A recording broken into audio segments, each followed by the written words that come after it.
우리는 요한계시록이 전하고자 하는 그 계시, 우리가 들어야 할 그 계시를 요한 당시 사람들이 어떻게 이해했을까, 이런 방식으로 요한계시록을 지금 쭉 살펴보고 있는 중이죠.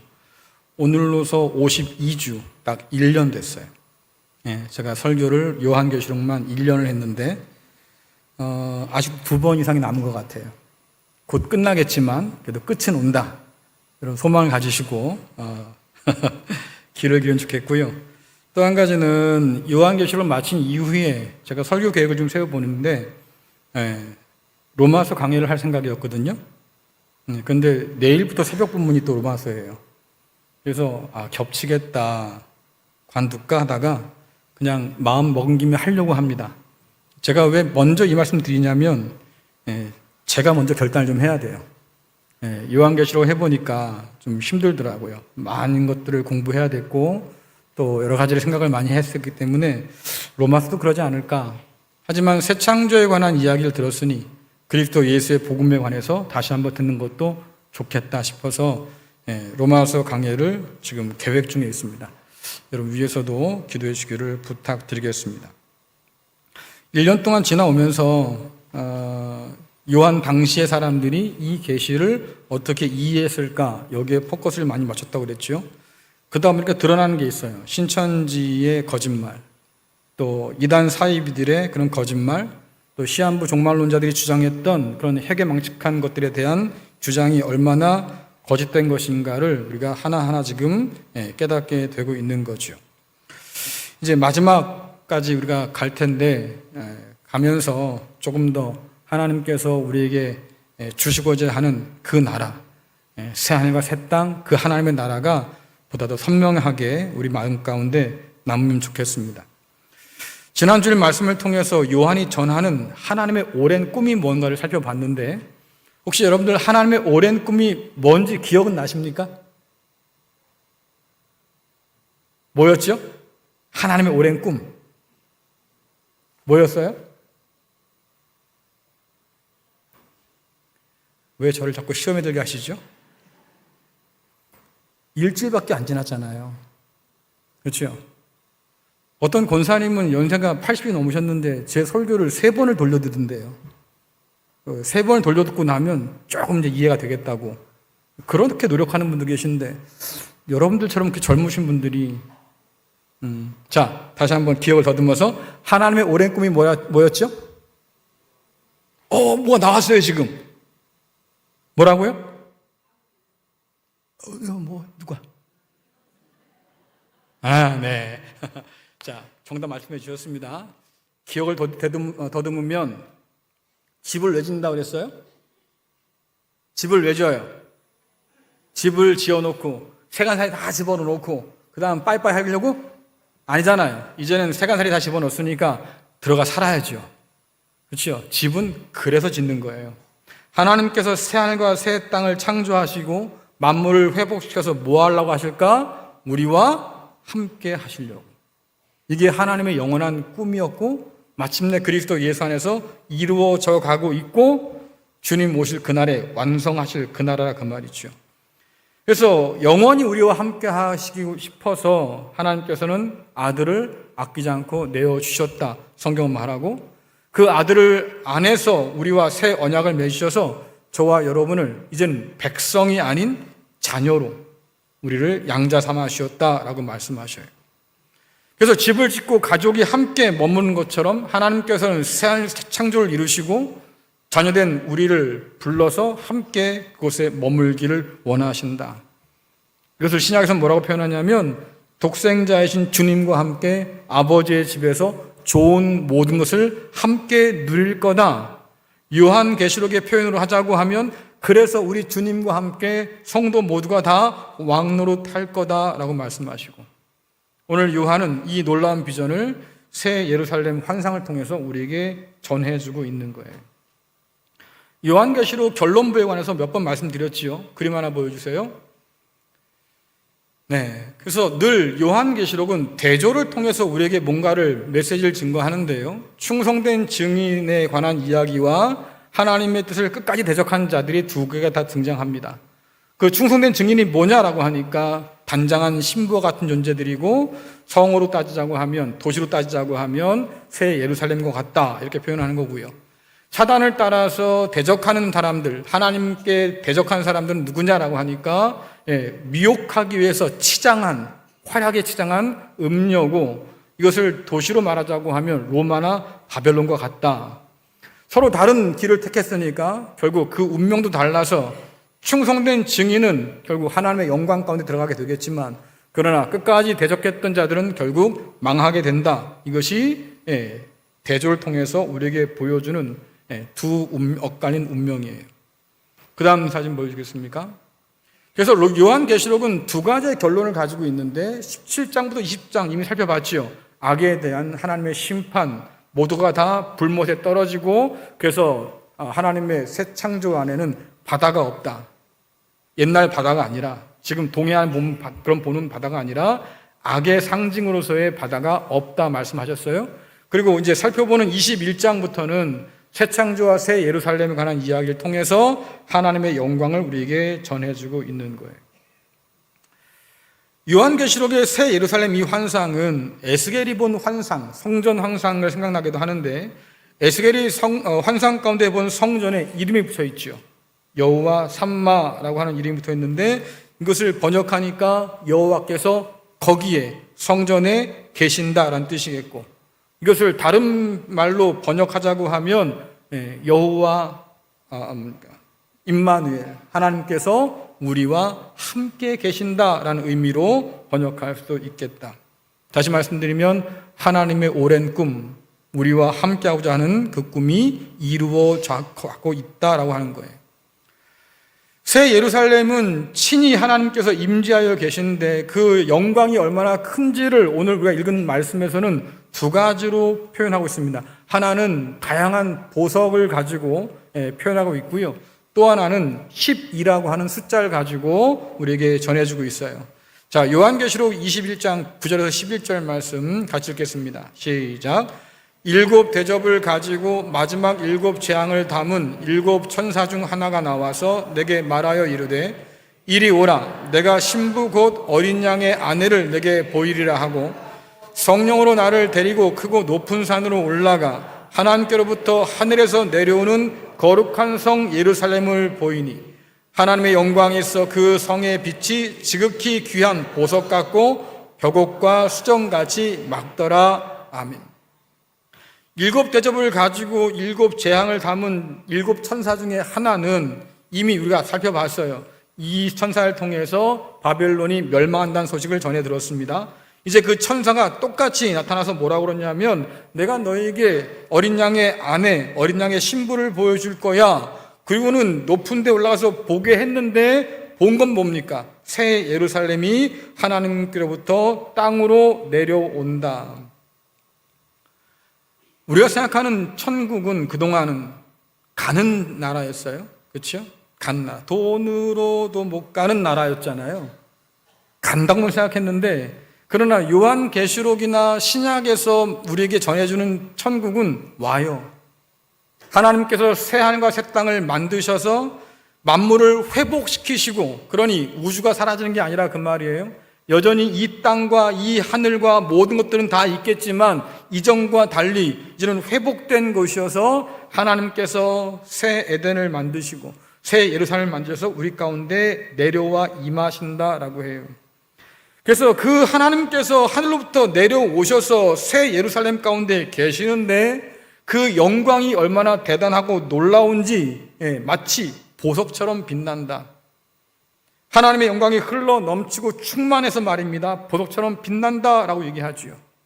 거울이 빛을 반사해요. 그래서 반짝반짝 빛나지 않습니까? 마치 그것처럼 새 예루살렘이 하나님의 영광을 지금 반영해서 보석처럼 빛난다. 표현 보니까 벽옥 같은 성과 진주로 된 12문, 또 12보석으로 된 12기초, 그리고 정금 같은 황금길, 이렇게 휘황찬란한 보석의 이미지를 가지고 지금 새 하늘과 새 땅, 그리고 새 예루살렘을 지금 표시해주고 있는 거예요.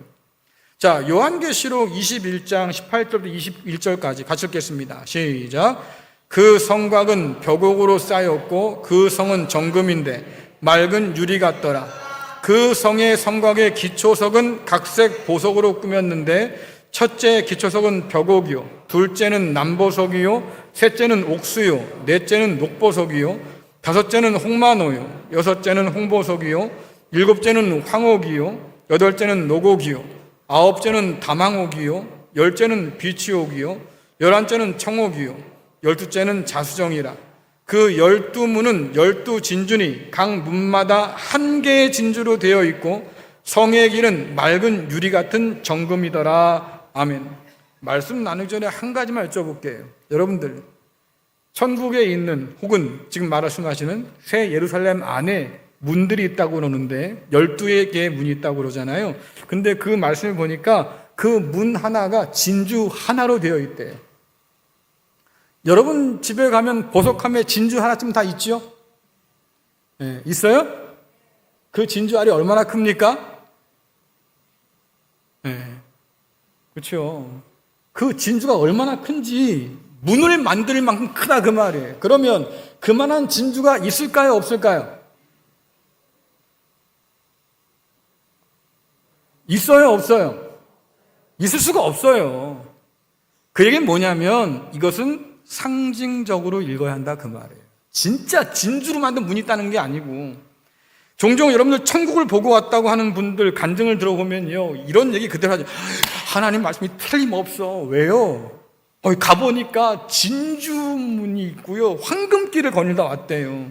네, 그러고 보니까 하나님 말씀이 진짜야 주장하는데요, 여러분들 제가 진짜 성경대로 말씀드리면 천국의 진주문과 황금길은 없어요.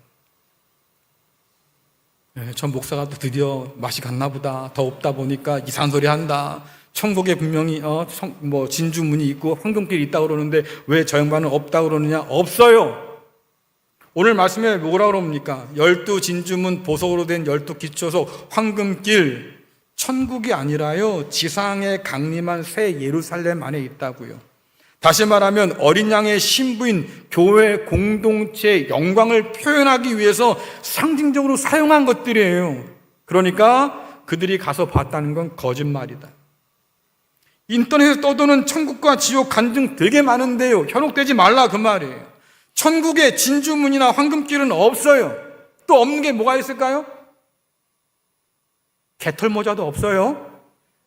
네. 초가집도 없어요. 더불어서 2층 저택도 없어요. 그렇죠? 옛날 부흥사들이 그랬단 말이에요. 아이고 그래가지고 하나님 앞에 가서 얼마나 부끄럽게 당하려고 다 멸류관 쓰고 있는데 너 혼자만 그냥 개털모자 쓰고 좋겠다. 이러면 이제 그때부터 그 말 듣고 나면은 불안해 다니는 거예요. 하나님 말씀을 듣고 마음에 안정이 되고 안심이 되고 위로가 되고 소망이 생겨야 되는데 그 말 듣고 나면 그 다음부터는 종종거림 치는 거예요. 내가 천국에 갔을 때 개털모자 쓰면 어떡하지? 에? 내가 갔는데 집이 초가집이면 어떡하지? 남들 다 2층 대저택에 사는데 나 혼자 초가집에 살면 어떡하지? 여러분, 말씀은 우리를 불안하게 하지 않아요. 그러니까 그 말씀은 하나님 말씀이 아닌 거예요. 다시 말씀드립니다. 천국에는 개털모자 없어요. 초가집도 없어요. 그렇죠? 2층 저택도 없어요. 진주문이나 황금길도 없어요. 왜냐하면 성경이 말합니다. 하나님께서 오직 성도를 위해서 개털모자가 아니라 멸류관을 예비하셨고, 그 하나님께서 장막을 펼쳐서 우리가 거할 거처가 되어 주셔서, 그렇죠? 그 하나님을 소망하면서 오늘을 믿음으로 견디도록 만들어 주셨는데 우리는 오히려 이상한 이야기를 듣고는 불안에 떤다 그 말이에요. 성경은 그렇게 말씀한 적이 없는데도 우린 그것이 마치 사실인 것처럼 그렇게 생각하고 산다는 거지요. 그러니 그런 이상한 얘기에서 좀 벗어나세요. 보석의 찬란함은 새 예루살렘에 임재하신 하나님의 영광을 반영하는데, 요한은 뭐라고 표현하냐면 하나님과 주님의 영광이 가득해서 말입니다. 그 새 예루살렘 안에서는 해와 달이 밝아도 밝지 않다고 그래요. 자, 여러분들 요한계시록 21장 23절 말씀 읽겠습니다. 시작. 그 성은 해나 달의 비침이 쓸데없으니 이는 하나님의 영광이 비치고 어린 양이 그 등불이 되심이라. 아멘. 여러분들, 아주 칠흑 같은 밤에는요, 촛불 하나만 밝혀도 밝죠. 예전에 부대에서 훈련을 받는데요, 야간 훈련이었어요. 그 당시에 담배를 피는 그런 군인들도 있었으니까 담배를 피겠다고 하니까 소대장이 그래요. 불빛 조심해라. 왜? 캄캄한 밤에는 담뱃불 하나도 2, 3km 전방에서 보인다는 거예요. 그러니까 우리의 위치가 노출될 수 있으니까 조심해야 돼, 이 말이거든요. 자, 그런데요, 그렇게 칠흑 같은 밤에는 심지어 개똥벌레 그 빛도, 반딧불도 밝아요. 하지만 대낮 천지가 되었습니다. 해가 떴어요. 중천에 떠 있습니다. 여러분, 촛불이 밝겠어요? 그렇지요. 촛불과 햇빛을 비하면 비교가 안 되잖아요. 그만큼 해가 크고 밝은데 말입니다. 그 해조차도 하나님의 영광의 빛에 비하면 아무것도 아니다라고 하는 거예요. 그렇기 때문에 새 예루살렘에 있어서 정말 중요한 게 뭐냐라고 하니까 그것은 하나님의 임재다. 여러분, 이것이 교회의 모든 것이에요. 교회가 거룩합니까? 하나님께서 거룩하기 때문에 거룩한 거예요. 교회가 아름답습니까? 하나님께서 아름답기 때문에 아름다운 거예요. 교회가 영광스럽습니까? 우리 가운데 임하신 하나님께서 영광스러운 분이기 때문에 교회가 그 영광의 빛을 반영하고 있는 거예요. 교회가 세상의 소망이라고 말합니까? 이유는 한 가지입니다. 우리를 봐서 무슨 소망이 생기겠어요? 하지만 우리 가운데 계신 하나님께서 우리의 소망 되어 주시니 세상의 소망이 될 수 있는 거죠. 그러니 하나님의 임재가 없다면 교회도 없어요. 십자가를 아무리 높이 달고 말입니다, 그렇게 훌륭한 건물을 지었다고 해도 하나님의 임재가 없다고 하면 그냥 건물일 뿐이에요. 야곱이 말입니다, 형 무서워서 도망가다가 밤에 깜빡 잠이 들었잖아요. 돌 베고 잠을 자는데 하나님께 꿈에 찾아오셨어요. 그리고 퍼뜩 깨가지고 뭐라고 그럽니까? 자기가 베고 자던 돌을 하나 세워놓고는 거기에 기름 부어요. 그리고 뭐라고 그래요? 야, 하나님이 여기 계셨네. 건물이 아니었어요. 그냥 들판이었다고요. 광야였어요. 하지만 야곱과 함께 그곳에 계시니 그곳이 하늘의 문이 되었고 베델이 되었다라고 얘기하잖아요. 중요한 건 바로 거기에 있습니다. 우리 안에 하나님이 임재해 계신다. 여러분들, 하나님은 오늘도 성령을 통해서 저와 여러분을 성전 삼아서 우리 안에 계신다고 말씀하지요. 그럼 여러분들은 그 하나님의 임재로 충만하십니까? 우리는 이 예배 공간 가운데 하나님께서 임하여 계신다고, 그래서 우리의 예배를 받는다고 그렇게 믿고 이 자리에 지금 예배 드리잖아요. 그러면 여러분들, 이 자리에 예배하신 여러분들은 임재하여 계신 하나님을 맛보고 계십니까? 한번 생각해 보자고요. 말씀이 선포되고 하나님의 영광이 이 가운데 가득하다고 성경은 분명히 말씀하고 있는데 우리는 그 하나님의 영광을 알아챌 수는 있는 걸까? 예배 가운데 계신 그 하나님을 내가 만나고 맛보고 있는 걸까? 하나님께부터 나오는 그 말씀을 통해서 내가 새 힘을 얻고 말이죠, 자신을 돌아보면서 다시 하나님께로 돌이키는 결단을 하게 되고 정말로 살아계신 하나님을 내가 오늘 예배한다고 하는 그 마음을 가지고 이 자리에 계신 걸까? 그러니 여러분들, 하나님의 임재를 구할 수 있기를 간절히 축원합니다. 그 하나님의 임재 안에 살아갈 수 있기를 간절히 축원합니다. 그래야만 우리가 새로운 피조물이고 그래야만 우리가 세상 가운데서 부름받은 제사장으로 살아갈 수 있는 거죠. 그래야만 우리가 이 세상에서 이미 하나님의 나라를 맛보며 살아갈 수 있다고 이야기할 수 있습니다. 요한이 보석을 통해서 새 예루살렘에 임한 하나님의 영광의 찬란함을 묘사했다고 하면 이제는 숫자 12, 12를 통해서요, 영원한 하나님의 그런 안전함 혹은 완전함을 우리에게 표시해 주고 있어요. 자, 요한계시록 21장 17절 말씀 보겠습니다. 시작. 그 성광을 측량함에 144 규빗이니 사람의 측량 곧 천사의 측량이라. 아멘. 새 예루살렘이 성이라고 했으니까 크고 높은 성벽이 있는데 재보니까 높이가 144 규빗이에요. 자, 그런데 144라고 하는 이 숫자가 낯익지요. 어디서 봤어요? 144라는 숫자 어디서 봤어요? 우리 동네 버스 노선은 아닌데 어디서 봤어요, 이거? 네? 크게 말씀해 주세요. 14만? 그렇지요. 14만 4천에서 봤어요. 자, 14만 4천. 이것은 12의 제곱수지요. 제곱수 곱하기 10의 세제곱을 한 것이 14만 4천인데, 이 14만 4천은 뭐였지요? 뭐가 14만 4천이었지요? 네, 구원받은 사람들의 숫자라고 그랬어요. 자, 그러면 신천지가 지금 몇 명일까요? 자, 이곳에 신천지 계신 분 한번 말씀해 주시겠어요? 모르시나요? 죄송합니다만 20만이 넘었어요. 자, 20만이 넘었다고 하면 여러분들 14만 4천 명만 구원받는다고 하는데 나머지 6만 명 정도 어떻게 되죠? 어떻게 해야 돼요? 그래서 그 사람들은 지금까지도 충성을 다하는 거예요. 네, 왜? 내가 14만 4천 명 안에 들려고 하면 나머지 6만 명을 제껴야 되는 거잖아요. 그렇죠? 여러분들 보세요. 구원을 함께 받아야 되는데 그 사람들은 누군가를 제껴야 자기가 구원받아요. 이게 복음이에요?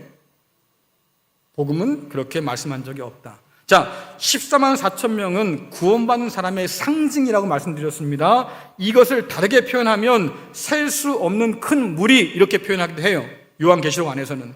그러면 셀 수 없는 큰 물인데 14만 4천이라 그러니까 뭐야, 거짓말한 거 아니야? 이렇게 말씀할 수도 있겠지만 그게 아니라 셀 수 없는 큰 무리를 상징적으로 말하자고 하면 14만 4천이다 그 말이에요.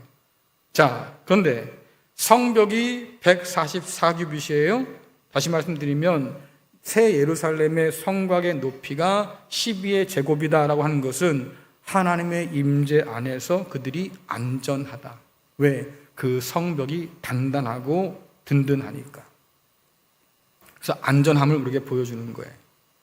또 새 예루살렘은 12지파의 이름이 새긴 12문이 동서남북으로 3개씩 배치됐다고 그러는데, 자, 요한계시록 21장 12절 13절 같이 읽겠습니다. 시작.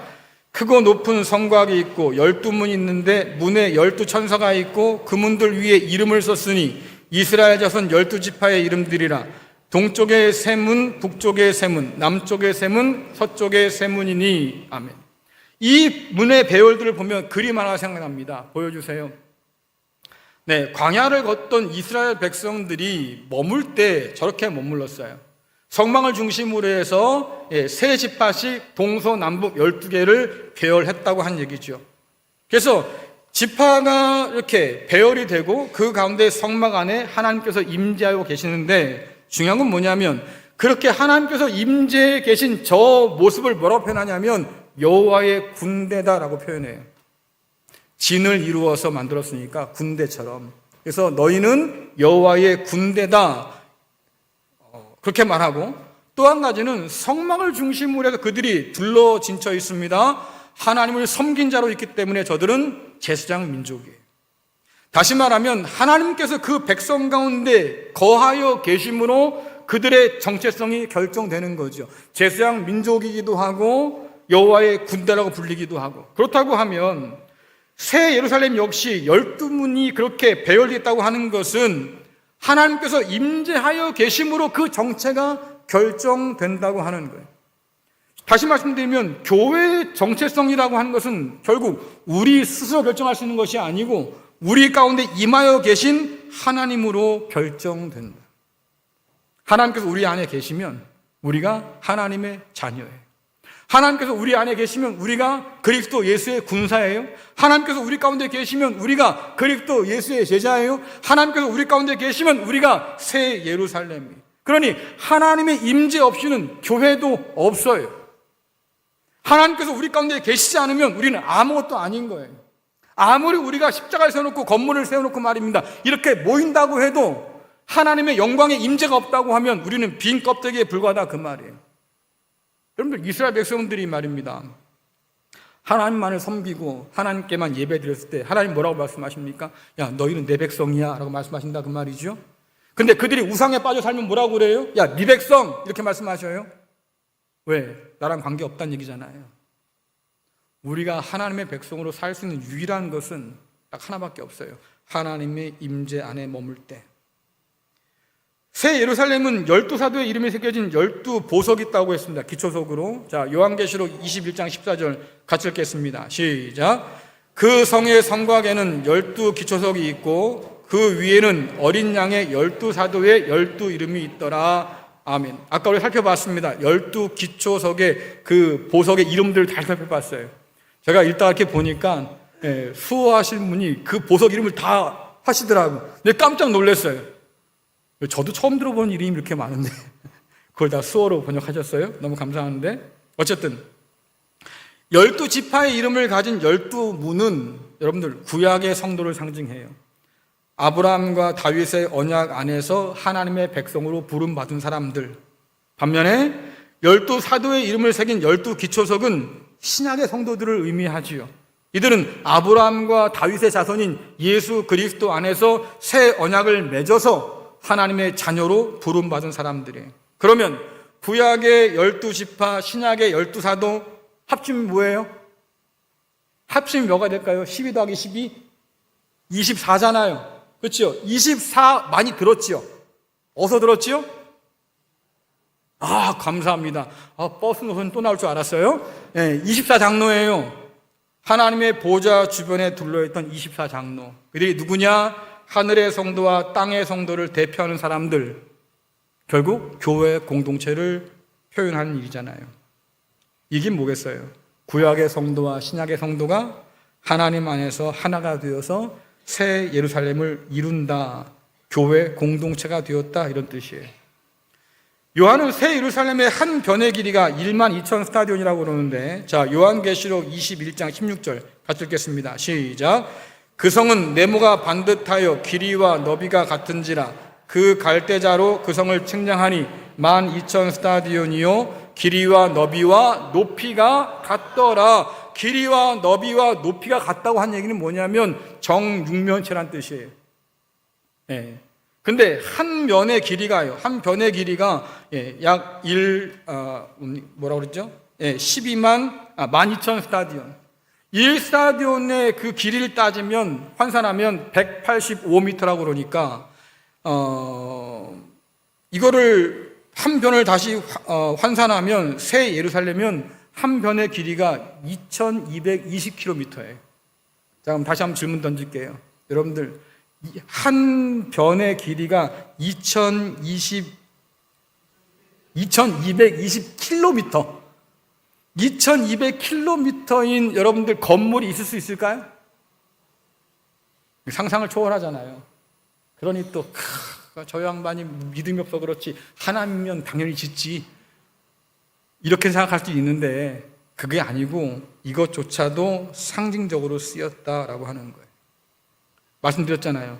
새 예루살렘은 건물이 아니다. 그리스도의 신부인 교회 공동체를 상징한다. 여러분 요한계시록 21장 22절 볼까요? 함께 읽겠습니다. 시작. 성 안에서 내가 성전을 보지 못했으니 이는 주 하나님 곧 전능하신 이와 어린 양이 그 성전이심이라. 아멘. 성전이 없어요. 건물로 된 성전이 없다는 뜻이잖아요. 그러니까 한 변이 말입니다.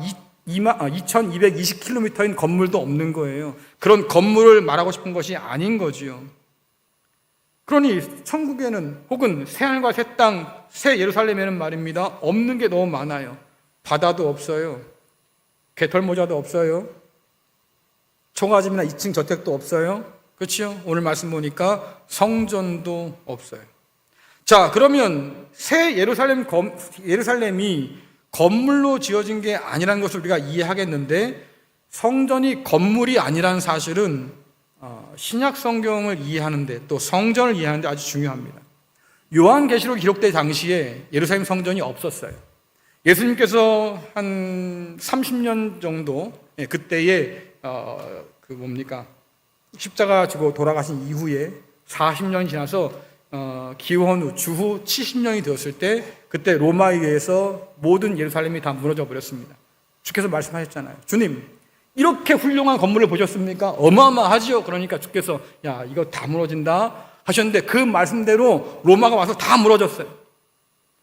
그러고 나서 그 이후로 이제 70년 되니까 20년이 좀 넘어서 백성들 사이에서 어떤 얘기가 있었냐면, 야, 이제는 우리가 다시 성전을 지어야 되지 않을까? 성전 건축에 대한 얘기가 막 타오르고 있었습니다. 한편에서는, 야, 성전 다 무너졌는데 뭘 짓냐? 그러지 말고 이제는 다른 걸 찾아야 돼. 율법이나 열심히 지키자. 그게 그거지 뭐. 이렇게 된 거예요. 문제는 뭐냐면, 여기에 대해서 요한을 비롯한 신약 성경은 뭐라고 말하냐면, 성전 건물을 다시 지을 이유가 없다는 거예요. 왜? 하나님은 건물이 아니라 그 백성 가운데 거하시는 분이시기 때문에. 이미 바벨론의 성전이 무너질 때 하나님께서 성전을 떠나셔서 성전이 없는 바벨론 땅으로 가셨잖아요. 왜? 거기에 포로로 잡혀간 하나님의 백성들이 있었기 때문에. 그 남은 자와 함께 하시기 위해서 하나님께서 성전을 떠나셨어요. 하나님은 그런 분이시다. 그러니 다시 돌로 성전을 지을 이유가 없다. 더군다나 말입니다. 망한 예루살렘 성전은 강도의 구렬이었습니다. 주님께서 보실 때, 야, 하나님께서 기도의 집이라고, 만민이 기도하는 집이라고 했는데 니들은 이 하나님의 집을 지금 강도의 소굴로 만들어 버렸구나. 그래서 주님께서 성전의 모든 예배를 폐하셨잖아요. 그거 어떻게 하셨습니까? 요단강에서 주님께서 죄사함의 세례를 베풀어 주셨어요. 그뿐 아니라 말이죠. 자기의 자신을 제물로 내어 놓아서 성전의 모든 제사를 다 완성해 버리셨어요. 다시는 희생 제사를 드릴 이유가 없는 거지요. 왜? 주님께서 다 완성하셨으니까. 그러니 주님께서 참 성전이시고 건물로 지어진 성전은 더 이상 의미가 없다 그 말이에요. 그래서 주님께서 우리 가운데 성전으로 오셨고 성전 안에서 자신을 제물로 내어 주셨을 뿐만 아니라 그 주님의 은혜 가운데 함께 연합한 모든 성도를 교회는 성경은 교회라고 얘기하고 성전이라고 얘기해요. 하나님께서 오늘도 살아계셔서 성령으로 우리 가운데 임재하여 계신다. 그래서 우리를 하나님이 영이 거하신 성전 삼아서 계신다라고 얘기하잖아요. 그러니 돌로 지은 성전은 더는 필요가 없다라고 얘기하는 거지요. 그럼 누가 이 성전이냐라고 하니까 핍박 속에서 그리스도 예수의 충성된 증인으로 끝까지 믿음을 지킨 그 사람들, 그들이야말로 하나님의 영이 거하시는 새 예루살렘이고 새 성전이고, 그렇지요? 우리가 곧 교회다라고 얘기하는 거예요. 요즘 예루살렘에 제3성전을 지어야 한다는 이상한 얘기들이 오고 가고 있습니다. 기독교 교회 내에서 이상한 그런 흐름들이 있는 거예요. 백투 예루살렘. 그래서 예루살렘에 가서 유대인들을 전도하면 예수님이 빨리 온단다. 이런 좋게 주장하는 사람도 있고요. 뿐만 아니라 제3성전을 지어서 빨리 희생제사를 회복시켜야만 주님이 빨리 오신단다. 이렇게 주장하는 종말론자들도 있어요. 죄송하지만 거짓말이에요. 제3성전을 지을 이유가 없어요. 왜? 희생제사는 이미 끝난 거잖아요. 그러니 왜 그걸 지으려고 하겠습니까? 유대인들이라면 그만할 수 있겠지요. 예수님을 믿지 않는 사람들이니까 그렇게 할 수 있겠지. 근데 교회를 다니고 그리스도 예수를 믿는다는 사람들이 말입니다. 제3성전을 지어야 된다? 이건 큰일 날 소리예요. 주님의 성전됨을 깨닫지 못한 일인 거죠. 그리고 또 한 가지 중요한 것은 뭐냐면, 그렇게 제3성전을 지어서 다시 희생제사를 드린다고 한들 주님의 재림을 앞당길 수 있는 게 아니에요. 여러분, 그건 우리의 교만입니다. 하나님은 지체하지 않는다고 하셨지만 때가 되면 오신다고 하셨어요. 그때를 우리가 앞당긴다고 하는 거, 그건 우리의 교만일 수밖에 없겠다. 그러니 제발 여러분 속지 말라 그 말이에요. 유명한 무슨 신앙인 중에서 다큐멘터리 찍는 분이 계신데, 그분이 제3성전 해가지고 영화 다큐멘터리 필름도 만들었대요. 믿지 마세요. 성경은 그렇게 가르치지 않으니까 속지 말라 그 말이에요.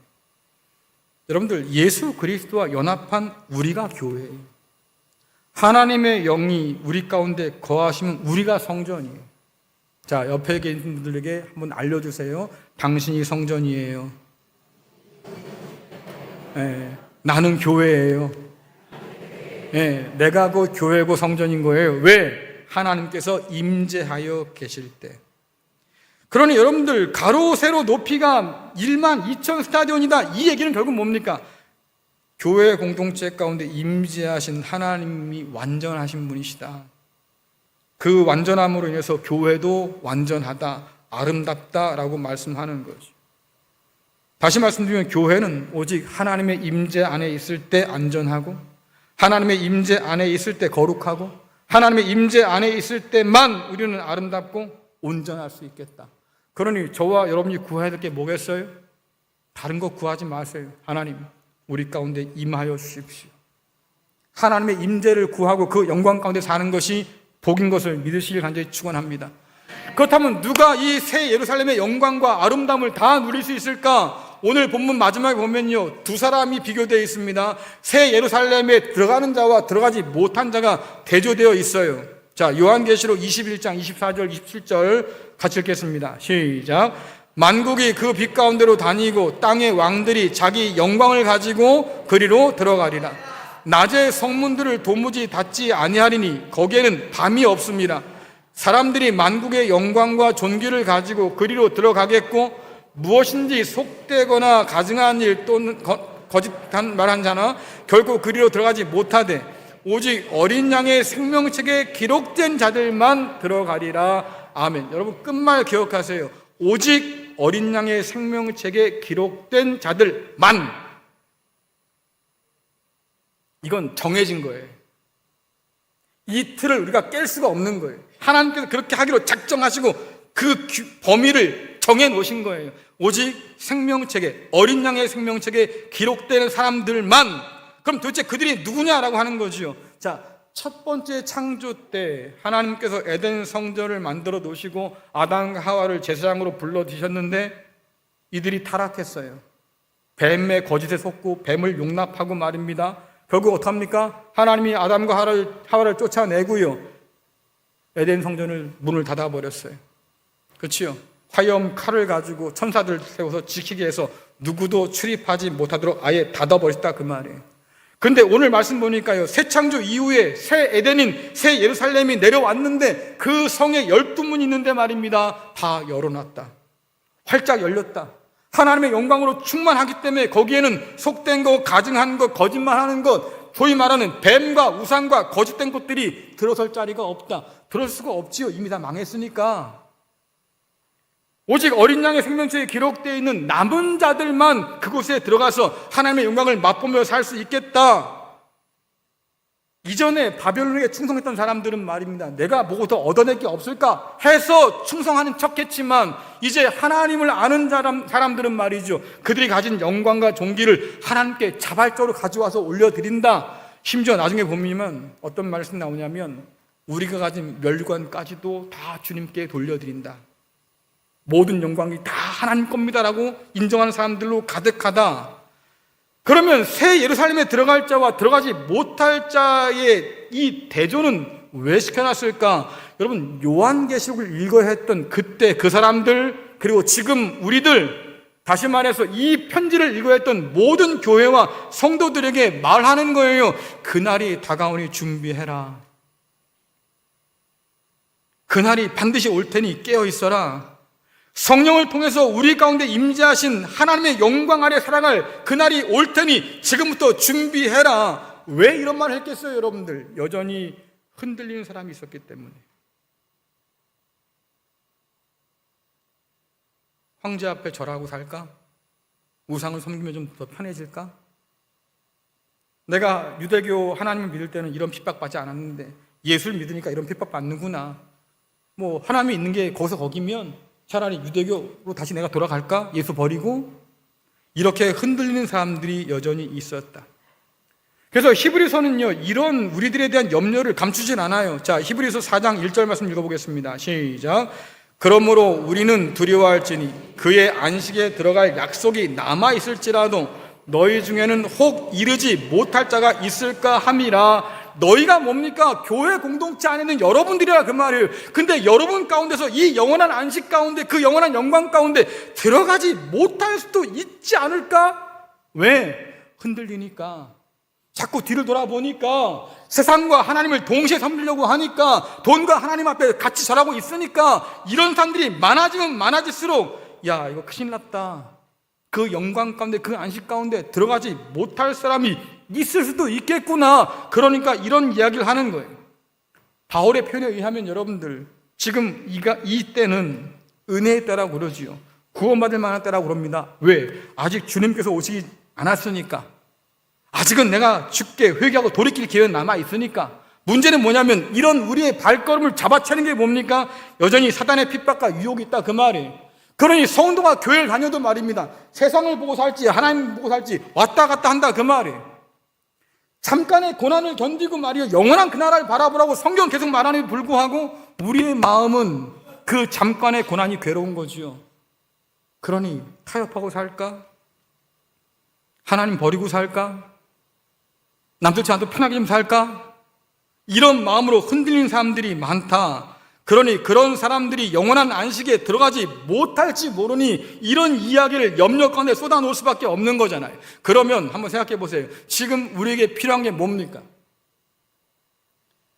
남만큼 가지고도 말이죠. 남보다 더 가고 싶어서 그렇게 안달난 우리의 목마름이 있다 그 말이에요. 이 시대는 더 갖지 못해서 말이죠. 더 누리지 못해서 말입니다. 그렇게 안달난 그런 욕망들이 우리 안에 있다 그 말이에요. 근데 그리스도 예수 안에서 우리가 구원받은 사람이라고 하면 그 욕망보다는 하나님의 임재를 더 소원해야 한다 그 말이에요.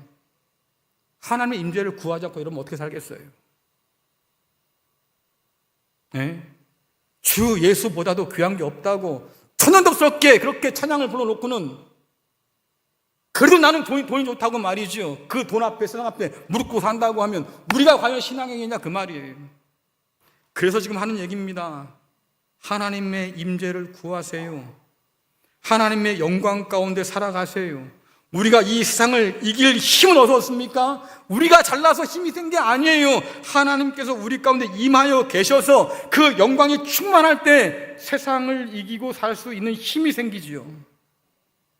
광야를 지날 용기가 생기고요.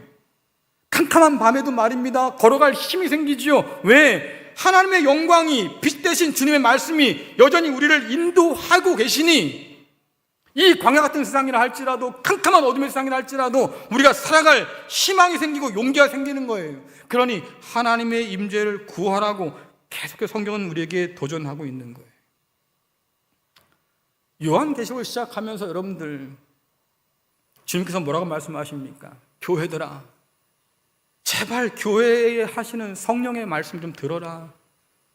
제발 교회가 하나님의 그 말씀, 성령의 음성에 제발 좀 귀를 기울여라. 7교회를 했으니까 7교회 내내 그 말씀 하셨을 거 아니겠습니까? 그러면 한번 생각해 보자고요. 우리가 오늘 성령이 교회에 하시는 그 말씀을 겸손한 마음으로 귀를 기울여 듣고 있을까?